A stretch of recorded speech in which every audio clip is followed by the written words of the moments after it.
If your warehouse runs on sticky notes, crossed fingers, and one person who just knows where stuff is, it's time for Endpoint. They connect your shop, stock, and shipments so you can stop playing hide and seek with inventory, and Gary can take some time off. Get real-time visibility and your sanity back at endpointas.com. And if you upgrade your warehouse before December 31st, you can take advantage of no payments for 90 days and 0% financing for up to 36 months. You may also be eligible to deduct up to 100% of your qualifying investment under Section 179. Consult your tax advisor to confirm eligibility. Terms and conditions apply. Learn more at endpointas.com. That's endpointas.com.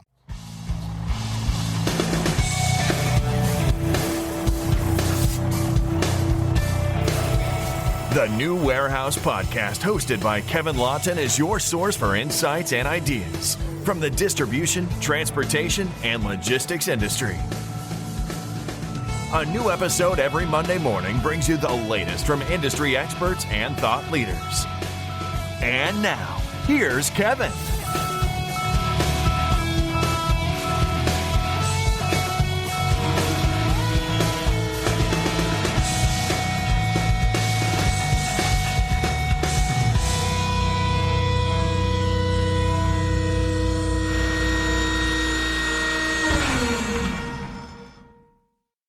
Hey, it's Kevin with the New Warehouse Podcast, bringing you a new episode today.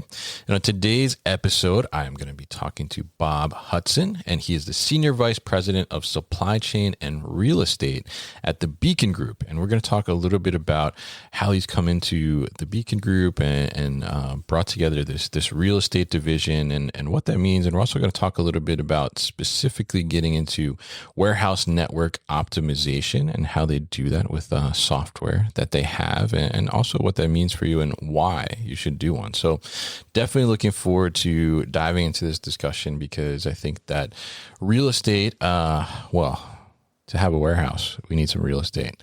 But I think it's a hot topic because we're not seeing much relief, at least in the market, and we'll get a little update on that too from Bob as well. So Bob, welcome to the show. How are you? Thank you, Kevin. Good to have you on, and it's great to get you on and talk about this topic, because I think it is one that's certainly important and you know is a must, right? The warehousing industry, because we are all about real estate to store those boxes, right? But for people that are not familiar with the Beacon Group, why don't you give us kind of a brief overview of what it is you all do?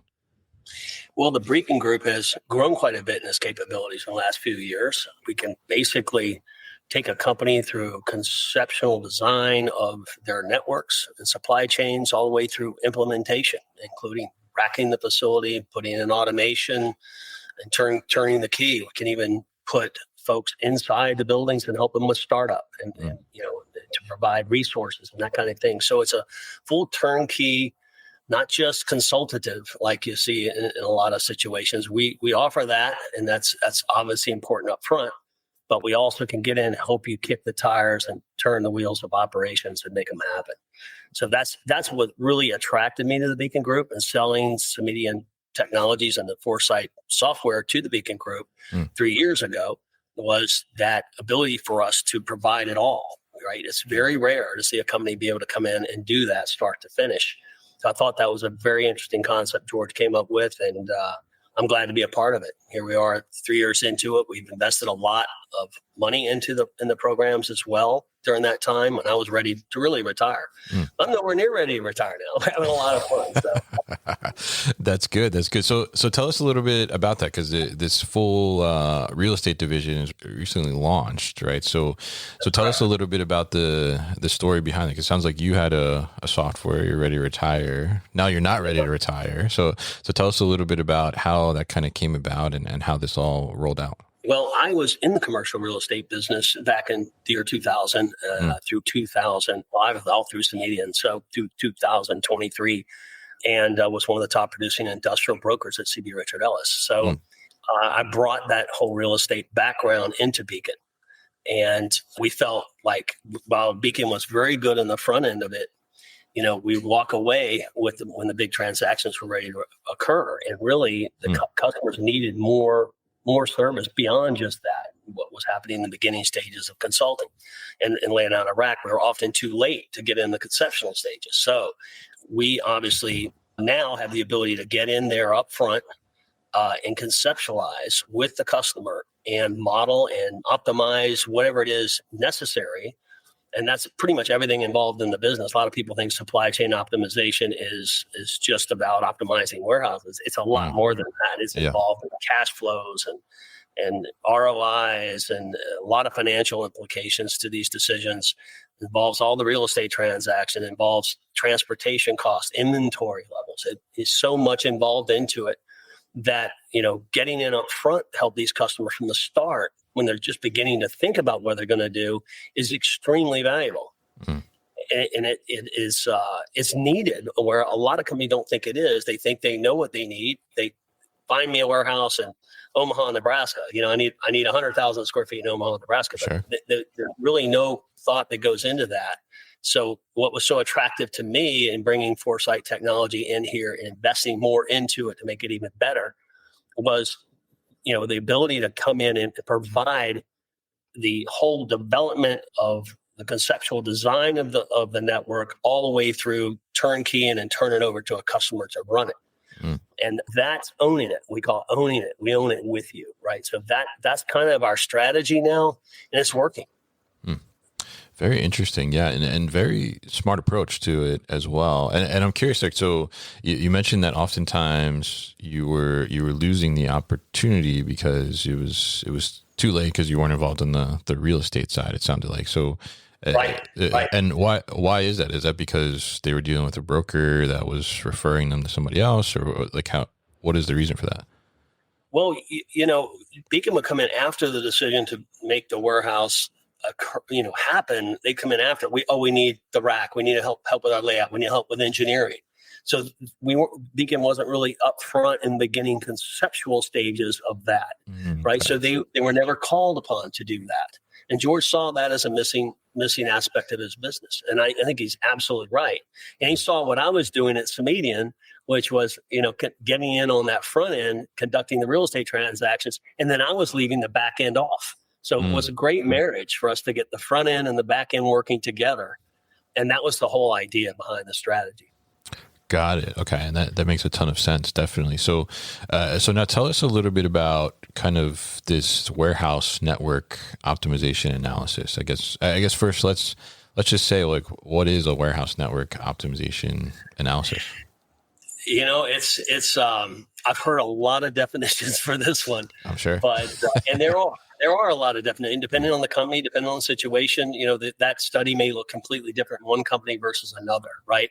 But basically, it's a process that analyzes the structure and the performance of a company's supply chain with the intention to optimize efficiency and effectiveness, right?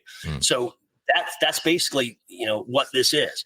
It can be a very simple process that can be a few weeks long for a smaller company, or it can go into a deep dive, we call them, in a larger company, and sometimes smaller companies require a deeper dive. So, there's a broad range of what this can look like. And, in years past, it was always thought that a network optimization study, oh my gosh, that's going to take 6 months. It's, license all this expensive software, have engineers to run it.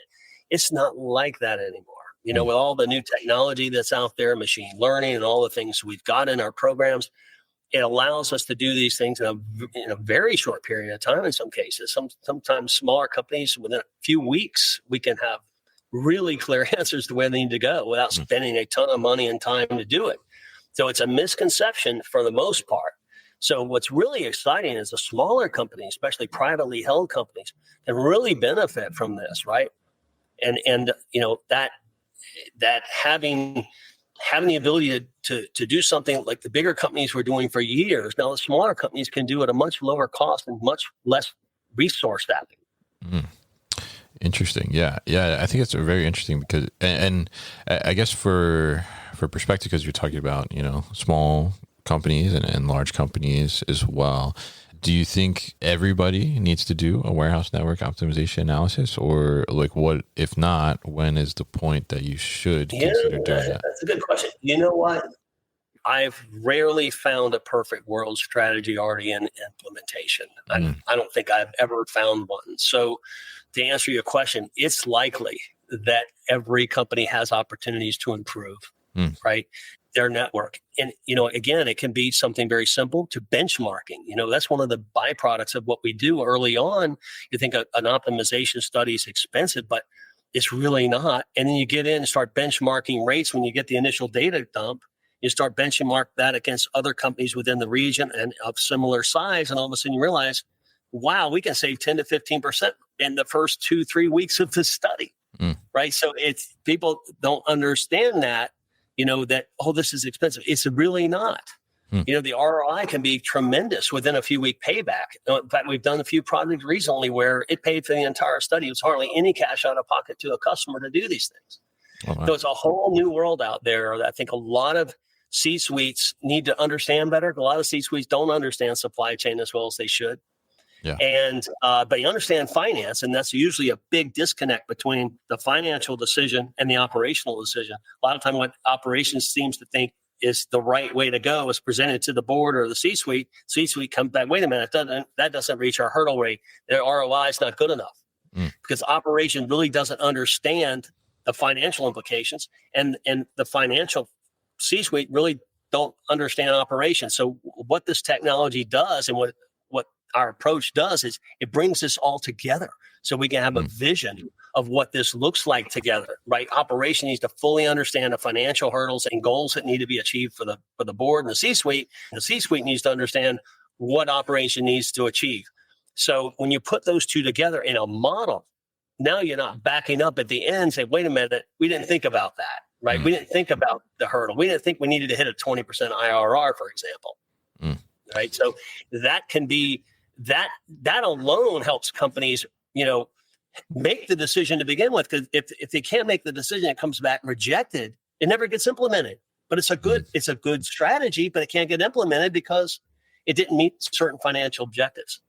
So there's a bit of a trade-off there almost, right? So like you're saying kind of it's not hitting financial, but supply chain optimization might be a little different, right? We'll be back after a quick break. Struggling with scanning errors and peeling labels? Moving or reconfiguring your warehouse? Implementing a new WMS? The wrong labels can slow your operation down. Luckily, ID Label has durable, scannable barcode labels and signs built to last and keep your operation moving. Plus, if you need to get those labels installed, they've got it covered. Their expert team installs rack labels, overhead signs, floor striping, and more with precision, so your warehouse operations continue uninterrupted. I've installed tens of thousands of labels in my career, and I wish I had someone else do it for me. Get a free sample pack at idlabelinc.com, because when they do the barcodes, you can do more. That's idlabelinc.com for a free sample pack and more information. Yeah, there are definitely compromises on both sides. But what's nice about the new modeling today is, we can put all the factors in and still achieve a cash flow objective. Like I see a lot of these strategies getting kicked back because of cash flow, even, right? It may be a perfect world scenario, may increase profit by 40%, but it costs too much to do it. It's too complex. It's too resource sappy, right? So what we like to do in these analysis, go into, I will call the real world. And it's okay. In the real world, we only have so much cash to spend. In the real world, we only have so many resources to implement this strategy. So in our models, we're able to build and develop these scenarios around those constraints. And that allows us to come up with what we call a perfect world strategy, which may be a compromise between the financial objectives and the operational objectives. But at the end, it's the right scenario at the right time at the right price. Interesting. Yeah. And I think it is, it's a very interesting point you have there that, there's not enough supply chain perspective in the C-suite. I think we're I think No we're way. seeing an increase there, right? But it certainly needs to be more as we see that, the supply chain, I mean, it's always been critical, right? But it's become even more critical, especially with e-commerce and how consumer behaviors has shifted and all those different things. So it really got into vogue during COVID, right? Everybody learned it was a household word during COVID. Yeah. But still, they're not. No one, most C-suite executives outside of supply chain officers, right, really understand the depth and magnitude of supply chain has on the business. I mean, it can affect sales. It can dramatically affect sales, right? And we'll factor that into our models as well as I don't see a lot of other companies really doing. It has far-reaching implications in the business and can affect you in almost every area of the business. When you move a network or change a supply chain, that's going to affect the entire business. Yeah. It can be dangerous too. That's why it's so important to have a really good pilot behind the technology that you're using to optimize that supply chain. You got to have very experienced people that have been in the real world for a long time that know how to do this, right? To avoid mistakes. It's not a push button answer. Never has been. A lot of folks think it is a push button answer, but it's a black box solution. It's not. Yeah. It's a derived solution using technology and human intuition and intelligence to come up with the right answer. Yeah, absolutely. And I think that's a great points there. So let's talk a little bit about what does kind of network optimization look like these days, right? Because, there's a lot of talk for a while around, getting your facilities closer to the consumer, but I think that's maybe died down a little bit. So, how do you see now companies thinking about, and through your, analysis too? I mean, what are your thoughts on like how people should be thinking about the placement of their, whether it's fulfillment centers, warehouses, or distribution centers now? I have one word for you on that, and I'll elaborate on it one word, but holistically. They need to be looking at their network holistically.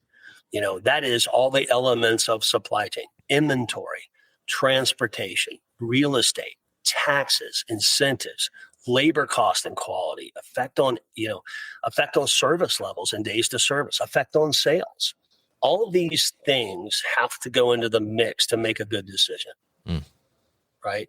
So today, I think companies, they'll say, well, we need to be with one day travel time to all customers. That's our goal. Right. Well, that's a very simplified goal. We could go to 5 DCs and make that happen. But now if we go from 3 to 5 DCs to make that happen, we're going to increase our safety stocks.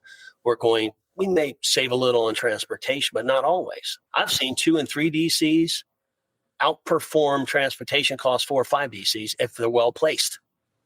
Yeah. Right. And well placed doesn't necessarily mean the shortest distance. I can show you examples actually of, an LTL is a great example. Any company that's shipping out LTL, rate structures in Zaralite, Mars, all these other tariffs that are used are very, very different region to region. So, you may say a Northeast DC is where our center of gravity is, shortest distance all customers for the Northeast population, but the lowest cost may be down in North Carolina. It is a very strange, counterintuitive thing. Then you have to start factoring in, okay, well, are there qualified people there to run this operation? Yeah, that's huge. And what are the taxes like? Is inventory tax there versus Pennsylvania, for example? All of those things need to go into the model. So when you ask that question, what do companies need to be thinking about? They need to be thinking about all of that. Now, one of the problems companies have, Kevin, is tying all this together. And there's no one in the company that's an expert in all these areas. Yeah. It's a different trans expert. It's a different real estate expert. It's a different tax expert. It's a different right? All these different experts, but none of them really talk to each other much, right? and I think that is what we come in for, because we've seen all that. We can touch all these points and bring it all together in one model so the company has a full understanding of all the implications for that decision. And I'll tell you, I've been doing this for over 40 years, and I'm always surprised at the answer. Yeah. It has never failed. And I think I know it all, right? I've been around the block so many times. And every single time we do one of these, it surprises me. The answer surprises me. So it says a lot because it's only seen as many of these studies as I have, which is probably over 1,000 of them in my career. And to be able to still say that, ought to shine some light on for people who have not done one of these before or a handful of these before, what they might expect to see. It's going to be a surprise 100% of the time. That's really, really interesting, and really interesting too. That it's still a surprise to you as well as deep as you've been in this, right? I'm curious there. I mean, can you give us like an example of one that was like a total shock to the company that was doing an analysis? Like they thought like maybe this is going to be the best location, and they were like way off. One just swore they were going to stay in Denver. Yeah. Every aspect pointed to Denver and ended up being Chicago. Wow. That's very different. Yeah. Another one was in Chicago and they wanted to relocate south and they were thinking, Tennessee area, end up being Texas and end up dragging in a whole showroom. It got beyond the warehouse. So all of a sudden we started getting conceptual design of this whole re-engineering of the layout. Well, what if we had a showroom there with it, right? And so it opened up Pandora's box of opportunities, right? So when we look at these things, that often happens as well. It opens up other doors of opportunity to improve, not just a warehouse, maybe a showroom, maybe something to help sales, right? Maybe it's a service line, a call center even could be close to the distribution center, might have some lucrative advantages, right? So when you start opening all the doors and kicking all the tires, you'd be surprised what ends up coming out the other side. Yeah, wow, that is quite the contrast to what they thought it was going to be. That's very interesting. So then you could go down the other side where companies have a tendency to want to check boxes. My lease is expiring in 9 months. We got to either renew or find another. And so they call their broker. They go out and kick the tires on rates, and they end up getting that box checked. They either renew or they move down the street, right? And it's a shame because if they really took maybe a 3 to 4 week look at this in an optimization, from an optimization perspective, may find, man, it may be better to hold over or maybe extend the lease for a year and let's build a new warehouse in a completely different location and create a perfect world scenario for ourselves. But because they're so backed in a corner by that lease expiration, they haven't been out in front of it. It's another thing we like to help customers through as well as conceptually understanding time, right? That lease expires in 8 months. You're out of time. You can't do much about that. Yeah. But if we're out in front of it a couple of years, and when we put in our net model, for example, put all the buildings in that net model, we're tracking all this stuff and all the critical dates well in advance. So we can start talking about that lease expiration 2 years in advance, give us an opportunity to do something that might improve that location. So it's not just an instant of consulting that we're going to optimize your supply chain. The right way to do it is an ongoing look at what's going on in your organization and try to improve it as you go with a long-term vision of what to do next, not these in the box, I got to get it done in 8 months strategy. And companies leave a lot of money on the table. They leave a lot of good strategy on the table by taking that approach. Foresight's the name of our application for a reason, right? Yeah. Foresight. I get it now. To see what's coming, right?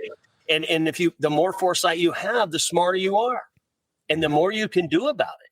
I see so many companies backing into these corners, and it is kind of frustrating. We had one recently that had that, that they had to get that lease done. They had to do it. And the right solution would have been, probably a build-to-suit, right? And in a different location, that would have been a much better strategy in the long term, for that company. So that's one of the biggest things I see in companies. They're reactive.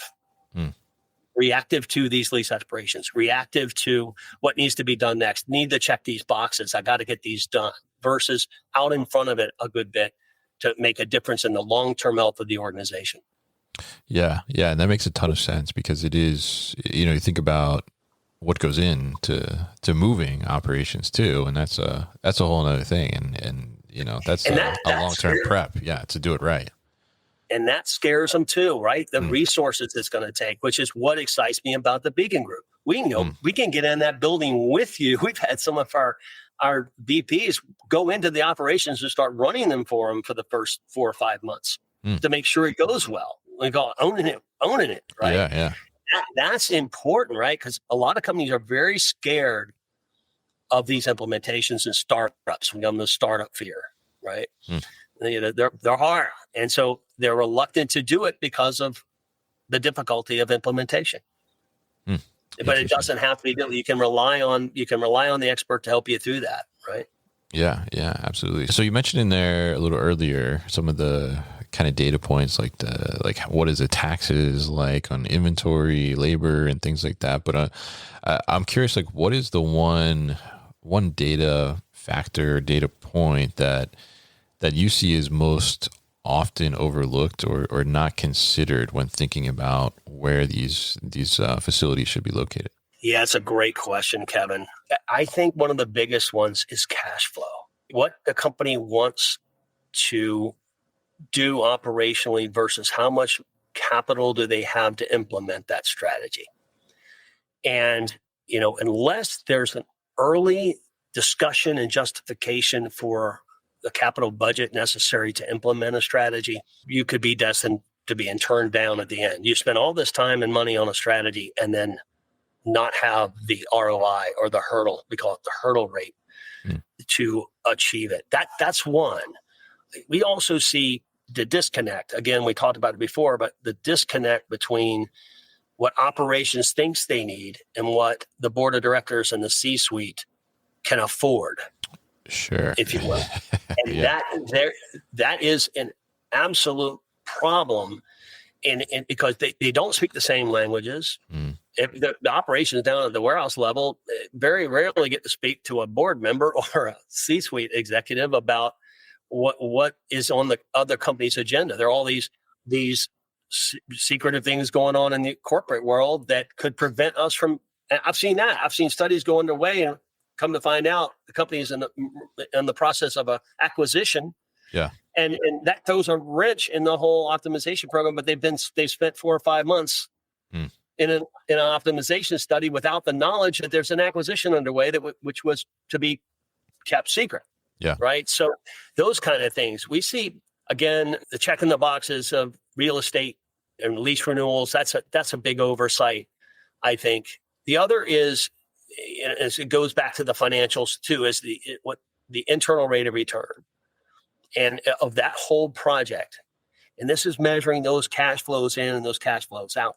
What we model and like to model is how much cash is going out in the beginning for the study, for moving, for new material handling equipment, deposit on the new warehouse. All these things got to go in that model. And then compiling that into a model gives us both an operational perspective of what we're trying to achieve from a customer service standpoint, inventory level standpoint, and juxtapose that against a financial aspect of it. And that is huge missing link in these studies. And I like to have very early conversations with the CEOs and CFOs of the companies we work for right up front. Because we need to know that right up front, because there's no sense in spending time developing strategies that are capital intensive if the company has no intention of spending that cash on it. Another one is inventory. I go back to, adding warehouses, or getting close to customer, all within one day. Well, every DC you add is going to increase safety stocks. Sure, yeah. Well, most companies finance their inventory. Well, you're going to borrow how much money to finance that safety stock that's going into those new warehouses? And we call it square root law of inventory. It's a basic way of determining approximately how much safety stock will increase as you add additional buildings to your network, right? So we like to model that. So, you're going to add 2 DC, you go 3 to 5. Well, your inventory cost at a 7% cost of money could be millions. And that's not factored into that decision. They're looking at transportation days to service, but oftentimes not understanding the financial implications of inventory. Yeah. I think that's a huge one too, because there's like I said in the beginning, right? I mean, was so much talk about, especially from an e-commerce perspective, like get closer to the customer, have multi-nodes and all these things. But you need much more inventory to be able to do that. And then you got to manage that inventory too, which is a whole nother thing. Yeah, people, the that's cost additional, perspective. right? Yeah. You got the additional GMs, operations manager, run the 2 DCs. You start putting all that in there, and you can see how easily the CFO would go, wait a minute. Yeah. It's going to cost a lot of money. How many people we're going to do what? We're going to do what? All to get our days of service from 1.4 to 1 day. Are you kidding me? Yeah. Yeah, definitely. But sales has said they need 1 day service. Yeah. Right. Sales has said we need 1 day service, and that's it. Then it gets to the top, and they oh, wait a minute, it's going to cost us how many $1 million to do this? Yeah, absolutely. So so when we kind of talked about some of the network optimization stuff and how you kind of leverage that and go into that smartly, right? And what some of the results can be. But if we look to the future kind of warehouse networks are going to be and what that's going to look like, how do you think that will look? Like, what do you see in the next few years? Because it seems like, the lease rates and things like that, there's not much relief happening there, right? From what I'm seeing, at least, and hearing. But, what does the next few years look like? And how can a company maybe think ahead, like you were talking about earlier, to prepare for some of these changes, if there will be drastic changes in what a warehouse network looks like? That's a great question, Kevin. The economy and the world of supply chain very dynamic. It changes. Look at the tariffs now. It's thrown a monkey wrench in so many companies. Oh yeah, these plans. And who anticipated that? There's no model in the world could have anticipated these tariffs and what implications they were going to have. We're working with a client right now. It's just getting destroyed with these tariffs. They're over in Kazakhstan, right? Not trying to find other sources, right? Because of China, the 100% tariff on China is just not going to cut it. They can't exist with that kind of tariff. So there are some very dynamic things that are going on. As far as future supply chain goes, I would advise companies to take a longer term approach.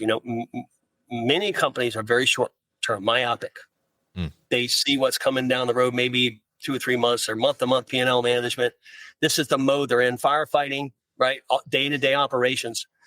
You almost need to think like a long-term corporate ninja, and thinking about where the company's going to be in the next 4 to 5 years, and have more resources, and it could be external resources that are helping build that strategy for the long haul to help you anticipate things a little better, right? Get out in front of lease expirations, get out in front of service disruptions, get out in front of contingency planning. What happens if you're in one DC and a tornado hits it?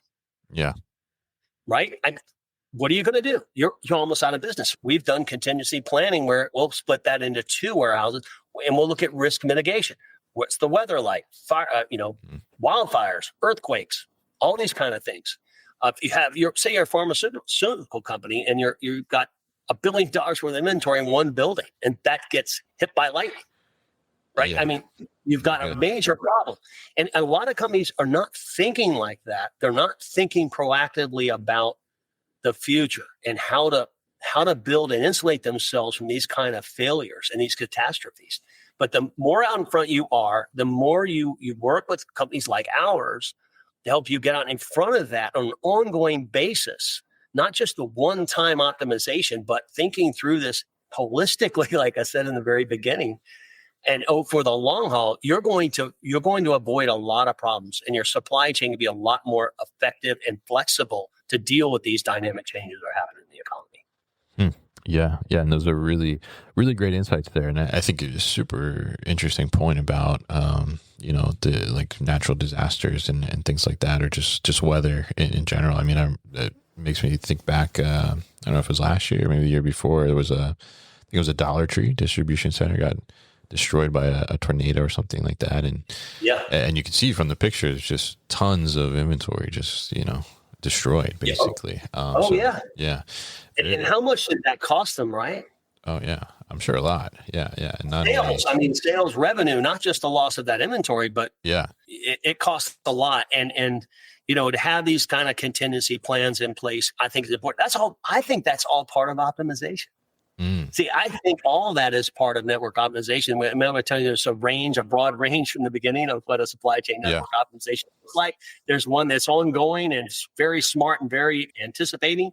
And then there are those that are just rush to judgment, have to get it done, check the box. mm. Right. So depending on what realm we're in, we have to react in that realm. We can't fix the uncontrollables. Right. But if you get out in front of it enough, you can control it. Yeah, yeah. I think 100%. that's my best advice to senior management is that from a supply chain perspective, be thinking longer term about it and have a partner that can help you anticipate these things and get out in front of these things well in advance of having a problem. Yeah, fantastic tip there. And I think that's a great point to end on. And I really appreciate you coming on the show and talking about this. I think it's very interesting to hear some of the intricacies in what goes into this that people often overlook, as you pointed out with some examples in the conversation today. But if people are looking for that partner to help them and are interested in learning more about the Beacon Group, what's the best way to learn more or get in touch? Well, our website is a good place to start, tbgintl.com. A lot on Foresight there and all the other services we provide. And that's probably the best way to start. All right, fantastic. And we'll definitely put that information at thenewwarehouse.com as well as in the show notes so people can easily find it. So, Bob, thank you once again for your time on the show today.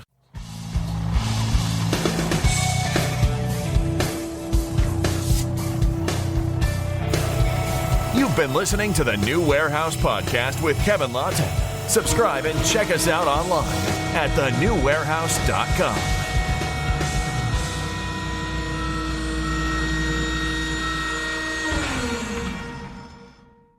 Enjoyed this episode?